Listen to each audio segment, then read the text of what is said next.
नमस्कार दोस्तों। 1951 में एक बना था चुनाव के लिए कानून। हिंदी में जन प्रतिनिधि कानून और अंग्रेजी में the representation of the people act कहा जाता है। करीब करीब 74 साल से यही चल रहा है। कानून कहता है कि अगर किसी सांसद या विधायक को 2 साल से ज्यादा की सजा हुई तो संसद या विधानसभा की सदस्यता खत्म हो जाएगी। ये इसके अनुसार से कहा गया। ये संभव है कि 74 साल बाद चुनाव के इस कानून में कोई बड़ा चेंज हो जाए, लेकिन मामला सुप्रीम कोर्ट में 8 साल से पेंडिंग था। अब सुनवाई इस पर शुरू हुई है। सुप्रीम कोर्ट ने 1951 के जन प्रतिनिधित्व कानून सेक्शन 8 और 9 में संवैधानिक वैधता को चुनौती दी है। अब मांग किया है कि सजा होने पर सांसद या विधायक की सदस्यता खत्म होनी चाहिए। चुनाव लड़ने पर आजीवन बैन लगना चाहिए और तीसरी मांग ये है कि पार्टी में मिले पद से भी हटना चाहिए। 2017 में बीजेपी नेता और वकील अश्वनी उपाध्याय ने याचिका लगाई थी और तब शिकायत की कि सजा होने के बाद भी एआईएडीएमके के शशिकला नटराजन और आरजेडी के जो लालू प्रसाद यादव हैं वो पार्टी के पद पर बैठे हैं। चुनाव कानून की जो वैधता है उसको लेकर जस्टिस दीपाशंकर दत्ता और जस्टिस मनमोहन की बेंच ने सुनवाई शुरू की।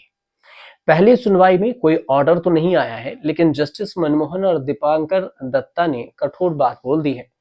दोषी नेताओं पर केवल 6 साल तक चुनाव लड़ने पर बैन लगाने का कोई मतलब नहीं है। अगर किसी सरकारी कर्मचारी को दोषी ठहराया जाता है तो वो जीवन भर के लिए नौकरी से बाहर हो जाता है। तो फिर दोषी संसद में कैसे लौट सकता है? कानून तोड़ने वाले कानून बनाने का काम कैसे कर सकते हैं? कोर्ट ने कहा है कि जन प्रतिनिधित्व कानून की धारा 8 और 9 के कुछ हिस्सों का जांच करेंगे। फिर इस केस की सुनवाई में सुप्रीम कोर्ट के जजों ने सरकार के सबसे बड़े वकील अटॉर्नी जनरल आर वेंकटरमणि की मदद ली।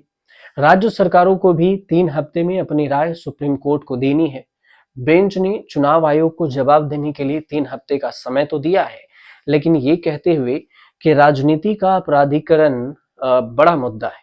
चुनाव आयोग अपना दिमाग लगाए और बेहतर सॉल्यूशन के साथ हमें जवाब दे। बेंच ने साफ कहते हुए कहा है कि सुनवाई शुरू की है कि अगर सरकार ने जवाब नहीं दिया तब भी हम केस सुनेंगे।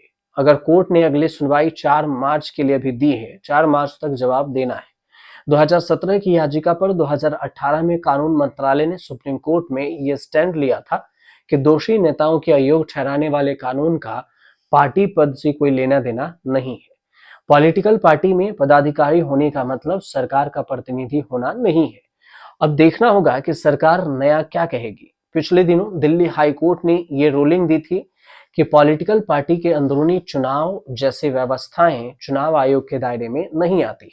मौजूदा जन प्रतिनिधित्व जो कानून है, सजा होने पर चुनाव लड़ने का जो आजीवन बैन तो नहीं लगता, लेकिन जो सेक्शन 8 और सेक्शन 9 में व्यवस्थाएं बनी है कि 2 साल की सजा होने पर सदस्यता जाएगी।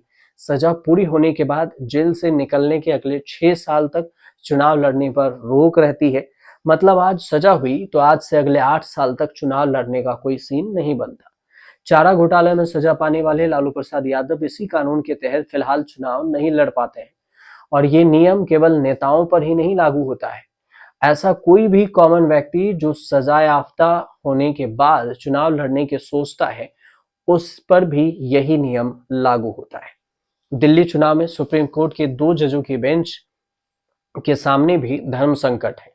एआईएमआईएम के उम्मीदवार ताहिर हुसैन पर दिल्ली दंगों को लेकर गंभीर आरोप लगे, लेकिन न मुकदमा पूरा हुआ न सजा पर फैसला हुआ और जेल में बंद रहते हुए उन्होंने मुस्तफाबाद सीट से चुनाव लड़ा।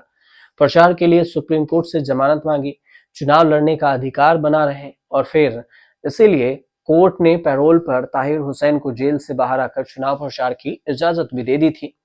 अब एक जज ने विरोध किया तो दूसरे ने राहत दी, तो तीसरे जज की बेंच ने ताहिर को और राहत दे दी, जमानत दे दी, अंतरिम जमानत जो प्रचार कीजिए। अब ताहिर हुसैन की याचिका पर सुप्रीम कोर्ट के जो जज पंकज मित्तल है, उन्होंने कड़ा रुख अपनाया।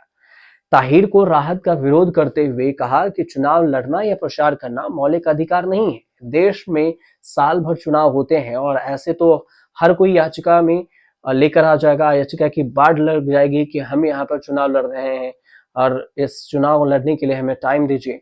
जेल में बैठकर चुनाव जीतना आसान है। जस्टिस अमानतुल्लाह ये भी कहते हुए राहत दिए कि आरोप बेशक गंभीर है, लेकिन ये आरोप है। 2013 में सुप्रीम कोर्ट ने एक आदेश दिया था कि दोषी पाए जाने पर सांसदों और विधायकों की सदस्यता रद्द कर दी जाएगी। तब देश की ज्यादातर पार्टियों ने विरोध किया। सुप्रीम कोर्ट की जो आदेश की काट में मनमोहन सिंह की सरकार ने एक अध्यादेश की तैयारी की थी, जिसमें सजा होने पर संसद का विधायक की सदस्यता नहीं जाती। और तब ये आरोप भी लगे कि मनमोहन सरकार नेताओं के करप्शन को प्रोटेक्ट करती है। कई बार आरोप लगे। राहुल गांधी ने प्रेस कॉन्फ्रेंस किया और उसी अध्यादेश को फाड़ कर फेंक भी दिया था। तूफान मचा था उस पर। अध्यादेश फाड़ने को मनमोहन सिंह की सरकार ने राहुल का हमला माना था। बाद में सरकार ने अध्यादेश वापस ले लिया और ये कानून आज भी अमल में है। किसी सांसद या विधायक को 2 साल की सजा हुई तो सदस्यता चली जाएगी और राहुल गांधी भी इसके शिकार बने। मोदी सरनेम के इस मामले में 2 साल की सजा हुई। सजा होने से संसद की सदस्यता तो खत्म हो गई, लेकिन सुप्रीम कोर्ट ने सजा पर रोक लगा दी और राहुल की संसद की सदस्यता बहाल कर दी। 2024 के चुनाव में नए सिरे से चुनाव जीतकर राहुल गांधी लोकसभा के सांसद फिर बन गए। अब सुप्रीम कोर्ट में यह मामला पेंडिंग है। अब देखना ये है कि सुप्रीम कोर्ट में जो अगली सुनवाई है उसमें कोर्ट क्या कुछ फैसला सुनाती है। फिलहाल आपको जानकारी सही लगे तो हमारे चैनल को सब्सक्राइब कीजिए, शेयर कीजिए, कमेंट कीजिए।